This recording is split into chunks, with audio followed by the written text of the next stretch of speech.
நான் யாரு? நான் எங்க இருக்கேன்? பண்றதெல்லாம் பண்ணிட்டு ஒன்னும் தெரியாத பப்பா மாதிரி முழிக்கிறான் பாரு.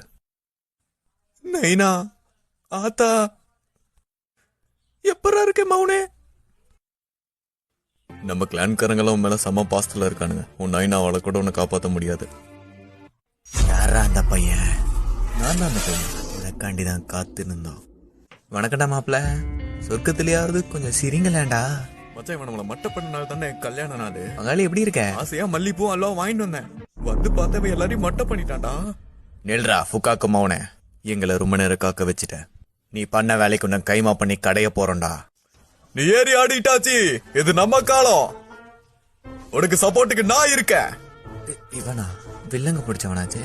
அடி பொலி அடி பொலி. நீ அவங்க சங்கல செஞ்ச சம்பவத்தை பார்த்து நான் உன்னோட பெரிய ஃபேன் ஆயிட்டாச்சி.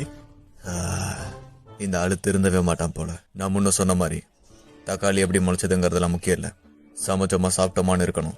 சரி, உன்னோட மௌனை விட்டுறோம். அதுக்குன்னு மழுப்புறங்கிற பேர்ல மண்ணை சுட்ட ஏத்திட்டு இருக்காது, சரியா? இப்ப இதுக்கு யாரு பொறுப்பு ஏத்துக்கிறது? அடச்ச, அந்த சனிய சாஸ்கே கையிலேயே நான் சாகணும். அந்த உச்சிக்காகலான சேர்ந்தவனுக்கு மட்டும் என்கிட்ட கிடைச்சானுங்க, கும்மு கும்முன்னு கும்மி கண்டம் துட்டமா வெட்டி களைச்சு போட்டுருவேன். நாங்க என்ன சீட்டு கட்டா கழிச்சு போடுறக்கு? ஆமா, மல்லிப்பூ இவரு கொடுத்துட்டா அல்வாவி சேர்த்து கொடுத்துரு. அதெல்லாம் மாமா வாங்கிப்பாரு. இல்ல